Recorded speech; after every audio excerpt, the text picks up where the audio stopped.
اللہ کے نبی صلی اللہ تعالیٰ علیہ وسلم نے اپنی زندگی پاک میں دو جماعتوں کی بڑی فضیلت بیان فرمائی.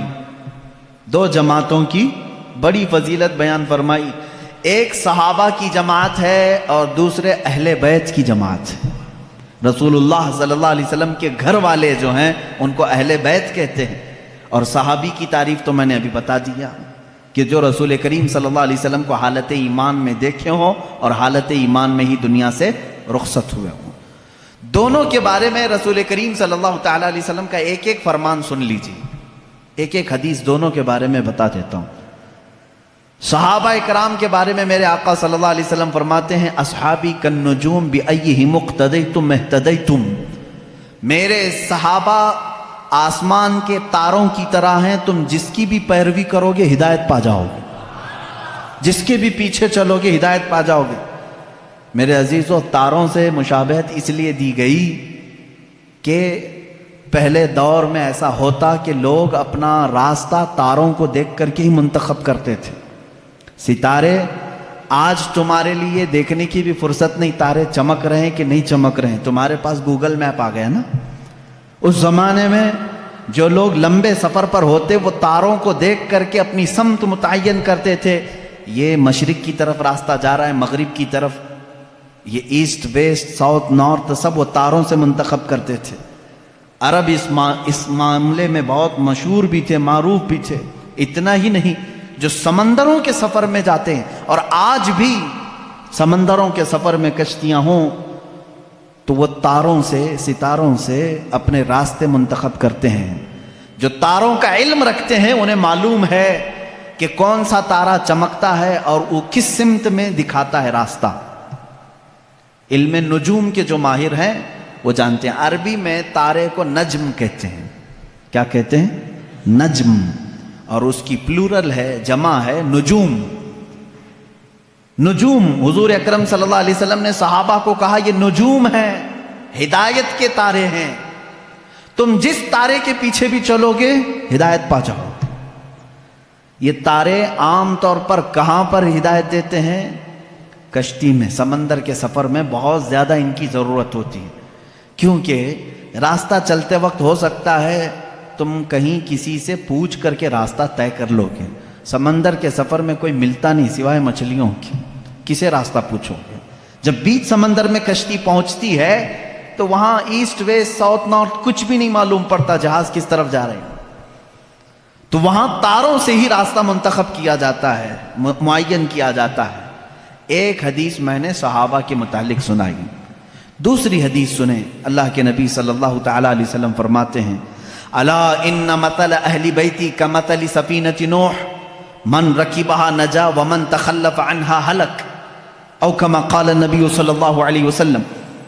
اللہ کے حبیب صلی اللہ تعالیٰ علیہ وسلم فرماتے ہیں خبردار، میرے اہل بیت، میرے گھر والے، اہل بیت سمجھتے ہیں نا، میرے اہل بیت نوح علیہ السلام کی کشتی کی طرح ہیں. نوح علیہ السلام کی کشتی، آپ کو واقعہ معلوم ہوگا، پوری دنیا ڈوب گئی تھی مگر نوح علیہ السلام کی کشتی تیر رہی تھی. پہاڑ تک ڈوب چکے تھے، پانی میں پہاڑ تک ڈوب چکے تھے، لیکن نوح علیہ السلام کی کشتی پانی پر چل رہی تھی اور اس کشتی میں جتنے لوگ تھے وہ محفوظ تھے.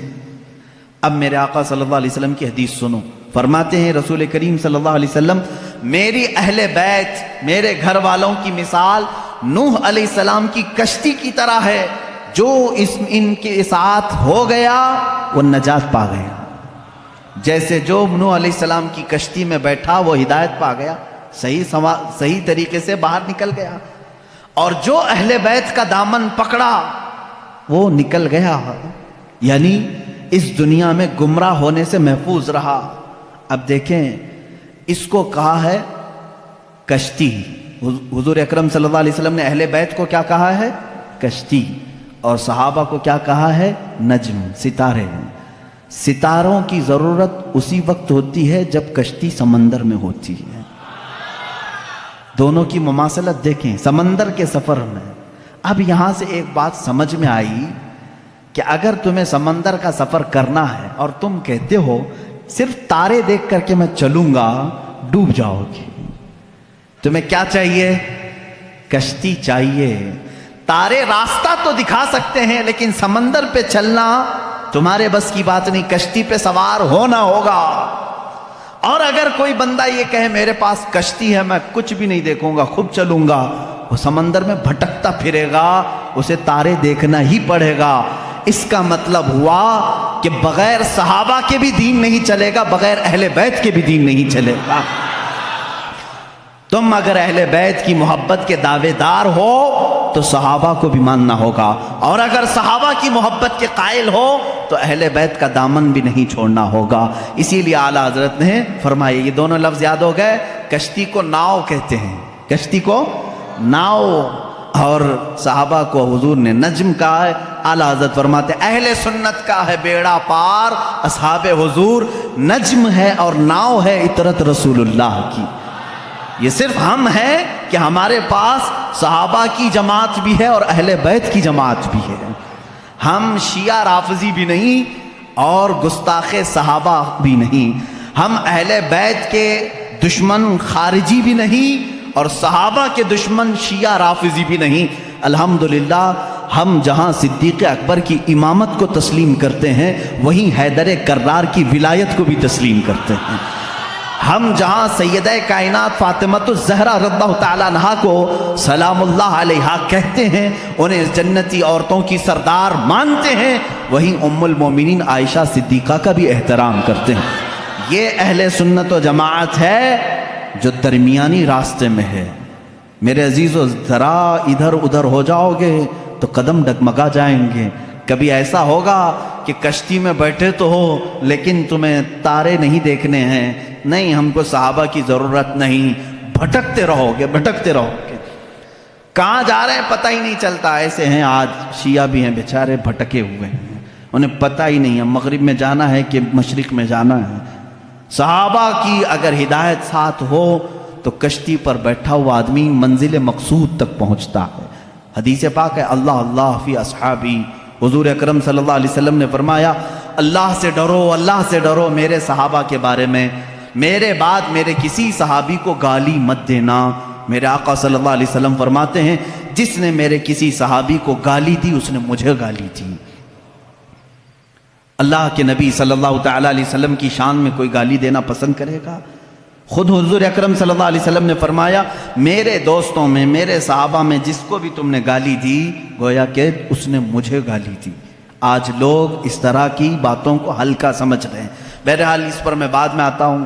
صحابہ کے مسلک کو لے کر کے آج بہت ساری باتیں ایسی ہیں میرے عزیزو سنیو، آج تمہیں اپنے ایمان کو مضبوط رکھ کر کے چلنا ہے.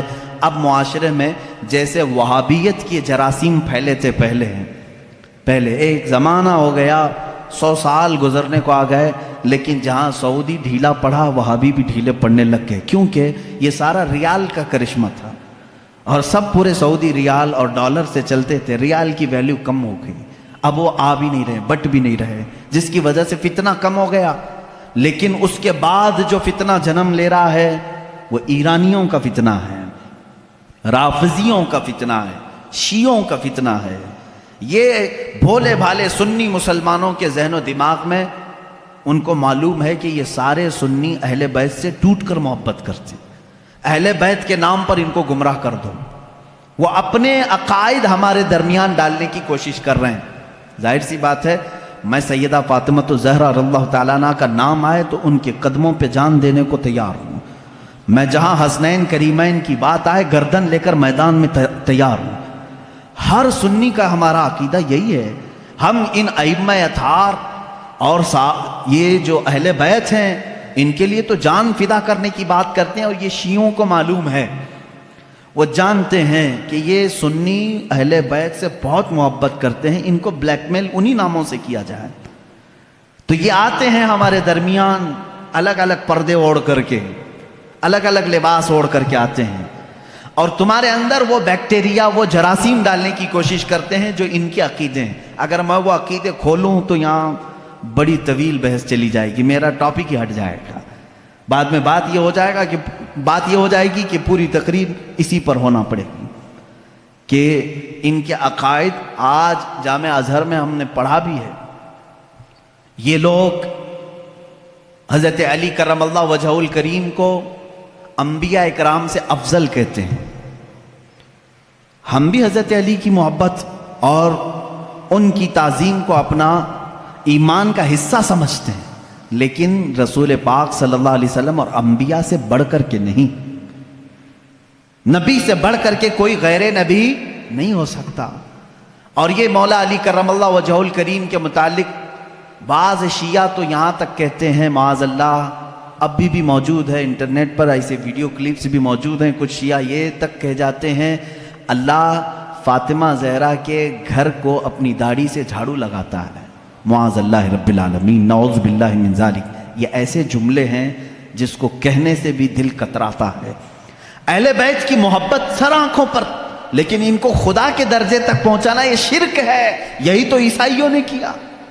عیسائی پہلے صحیح مومن تھے، لیکن چلتے چلتے بعد میں انہوں نے عیسیٰ علیہ السلام کو خدا کا بیٹا کہنا شروع کر دیا، حضرت مریم کو خدا کی بیوی کہنا شروع کر دیا. اسی طرح شیعہ بگڑ گئے. سارے شیعوں کی بات نہیں کر رہا، اس میں کچھ فرقے ہیں جو غلات ہیں، غالی شیعہ ہیں. اللہ ان کی نحوستوں سے محفوظ رکھے. اسی لیے میرے عزیزو، اہل سنت و جماعت کا دامن کبھی ترک نہ کرنا، کبھی نہ چھوڑنا. یہ ایسا درمیانی راستہ ہے جس مسلک میں آج ہمیں صحابہ کی تعظیم بھی سکھائی جاتی ہے اور اہل بیت اطہار کی تعظیم بھی سکھائی جاتی ہے. یہاں ایک بال برابر بھی ہمیں ادھر سے ادھر ہونے نہیں دیا جائے گا. ایک بات سمجھ کر کے چلیں. اور جب ایسے موضوعات چھڑ جائیں کہیں مجلسوں میں، یہ بات بھی سمجھ کے چلو. صحابہ کو ایک طرف لے کر کے، اہل بیت کو ایک طرف لے کر کے آج انٹرنیٹ پر کچھ ایسے مناظرے کرنے والے ہیں. فیس بک کے مناظر بہت سے ہیں، سوشل میڈیا کے بڑے بڑے مناظر ہیں. نکڑ پر بیٹھ کر کے اور گٹر پہ بیٹھ کر کے مناظرے کرتے رہتے ہیں. کس بات پر؟ کہ صدیق اکبر افضل ہیں، کہ مولا علی افضل ہیں، فاطمہ زہرا خطا پر تھیں، کہ حضرت ابو بکر خطا پر تھے. معاذ اللہ، تم ہوتے کون ہو ان باتوں کو چھیڑنے والے؟ 14 صدیاں گزر گئیں، نہ تم ان کے زمانے میں ہو، نہ تمہارے باپ داداؤں نے انہیں دیکھا ہے. اور آج بیٹھ کر کے تمہارا ایمان کتنا ہے، تمہارا عمل کتنا ہے، تمہارا علم کتنا ہے، اتنی مقدس ہستیوں پر تم آج انٹرنیٹ پر بیٹھ کر کے مناظرے کر رہے ہو. ان بحثوں کو چھوڑو، شیطان یہاں تمہارا ایمان تباہ کر دے گا. جب ایسی باتیں آ جائیں، صحابہ اکرام کے آپس کے جو بھی معاملات ہوئے ہیں، تو ان باتوں کو جب بھی کوئی تمہارے درمیان چھیڑے تو اتنا کہیں کہ ان دونوں کا معاملہ وہ حل کرے گا جو ان دونوں سے بڑا ہوگا. میں کون ہوں؟ میں تو 14 صدیوں کے بعد آیا ہوا ایک چھوٹا سا بچہ ہوں. اگر ان صحابہ کے درمیان کچھ معاملات ہوئے ہیں تو اللہ موجود ہے، رسول کریم صلی اللہ علیہ وسلم ان کے سرپرست ہیں. دیکھا جائے گا قیامت کے دن ان کے جو بھی معاملات ہوں گے اللہ ان کا فیصلہ فرمائے گا. تم کیوں اپنا ایمان خراب کرتے ہو؟ میری بات سمجھ میں آ رہی ہے؟ صحابہ اکرام کی بات آئے، اہل بیت کی بات آئے، یا ان کے آپسی کچھ بھی معاملات کی بات آئے، تو وہاں سے اپنا دامن اٹھا لینا، فوراً اس محفل کو چھوڑ دینا. اپنی رائے دینے کی بھی کوشش مت کرنا کہ کون صحیح تھا کون غلط تھا. یہ تمام معاملات میں اپنی رائے بھی مت دو، اس لیے کہ پھر تمہاری بھی پکڑ ہوگی. جس دن تم یہ کہو گے تو قیامت کے دن تم سے بھی پوچھا جائے گا تم ان دو بڑے لوگوں کے درمیان فیصلہ کرنے کے لیے بیٹھے تھے، پہلے تو بتا تیرے اعمال کہاں ہے، تم فیصلہ کرنے کے قابل ہو. اس لیے میرا تو طریقہ یہ ہے، جب بڑوں کی بات آئے، بزرگان دین، سلف صالحین، صحابہ تابعین کی بات آئے، کچھ بھی ان کے درمیان اگر اختلاف بھی ہوا ہو تو ان تمام اختلافات کو اللہ کے حوالے کر دو، اللہ رب العزت کے حوالے کر دو. وہ احکم الحاکمین ہے، قیامت کے دن فیصلہ فرمائے گا. عزیزان گرامی وقار، صحابہ اکرام کے بارے میں آج کیوں کہہ رہا ہوں آپ کو معلوم ہے؟ آپ رسول کریم صلی اللہ تعالیٰ علیہ وسلم پر ایمان لاتے ہیں، حضور کو خاتم النبیین مانتے ہیں، اللہ کے نبی صلی اللہ تعالیٰ علیہ وسلم کی ہر بات کو تسلیم کرتے ہیں، رسول کریم صلی اللہ تعالیٰ علیہ وسلم کی ہر بات کو تسلیم کرتے ہیں. اب چلیے آپ مسلمان ہیں، مجھے یہ بتاؤ رسول کریم صلی اللہ تعالیٰ علیہ وسلم نے کب آپ سے کہا کہ فجر کی نماز پڑھو، ظہر کی نماز پڑھو، عصر کی نماز پڑھو؟ آپ سے ڈائریکٹ آ کر کے حضور نے فرمایا؟ نہیں فرمایا. حضور اکرم صلی اللہ علیہ وسلم نے کس سے فرمایا؟ کس سے فرمایا؟ اپنے صحابہ سے فرمایا. جو کچھ بھی میرے آقا کی زبان سے نکلا وہ پورا کیا ہے؟ دین ہے. وہ پورا کیا ہے؟ دین ہے.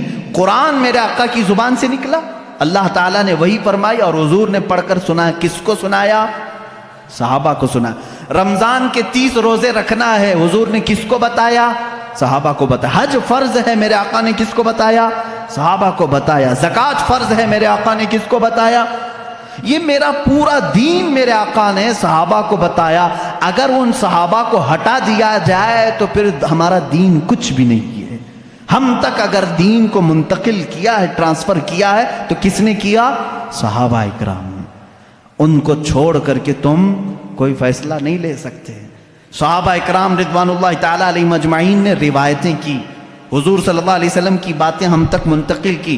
ارے یہ قرآن جس پر کل آپ نے پوری مفصل گفتگو سنی ہے، یہ پورا قرآن بھی اگر محفوظ ہم تک پہنچانے میں بڑا کردار ادا کیا ہے تو صحابہ اکرام نے کیا. حضور صلی اللہ علیہ وسلم سے انہوں نے جتنا سنا تھا سب کچھ انہوں نے لکھا اور جمع کیا، اور امت بعد میں آنے والی امت کو یہ امانت پہنچائی. اس لیے صحابہ اکرام کے معاملات کو سنو. اور میں آج دعوت فکر دیتا ہوں میرے ہر بچے کو، ہر دوست اور میرے ہر بھائی کو، کہ اب دوسروں کی ادھر ادھر کی تاریخ پڑھنے سے بہتر ہے کہ پہلے تم صحابہ کی تاریخ پڑھو. یہ تمہیں رسول کریم صلی اللہ تعالیٰ علیہ وسلم کا حقیقی عشق اور محبت سکھاتے ہیں. ہم تو تقریروں میں بتاتے ہیں، یہ الگ معاملہ ہے، لیکن صحابہ جو اپنے عمل سے بتاتے ہیں اس کی مثال ملتی نہیں ملے گی. رسول کریم صلی اللہ تعالیٰ علیہ وسلم کی جو اطاعت، فرما برداری، جو حضور اکرم صلی اللہ علیہ وسلم کا ادب و احترام انہوں نے کہہ کر کے نہیں کر کے دکھایا ہے، وہ اس کی کوئی بھی مثال آج تک نہیں ملتی.